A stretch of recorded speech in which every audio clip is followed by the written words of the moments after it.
ওকে, এই ভিডিওতে আমি আপনাদের দেখাবো কিভাবে আপনারা পিপিটিপি আপনাদের রাউটার সেট আপ করতে পারবেন। সো সেটার জন্য আপনাদের রাউটারের ড্যাশবোর্ডে যাবেন।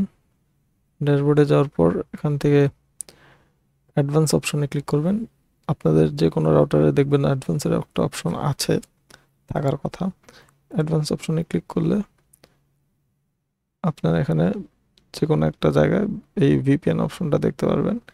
ভিপিএন অপশনে ক্লিক করলে এখানে আপনারা আপনাদের অপশনগুলো পেয়ে যাবেন। পিপিটিপি আপাতত এই রাউটারে শুধু পিপিটিপি অপশনই আছে।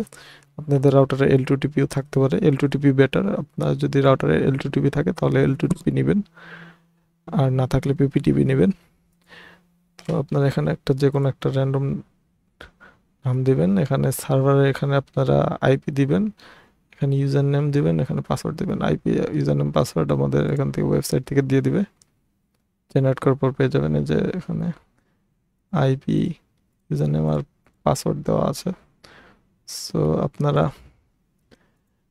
আইপি ইউজার নেম আর পাসওয়ার্ডটা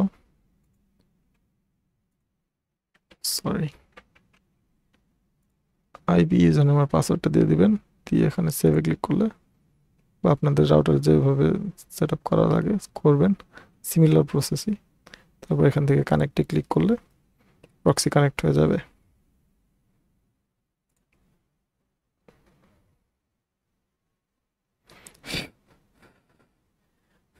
কানেক্ট করলে কানেক্ট হয়ে গেল। এখন কানেক্টেড লেখা আসছে।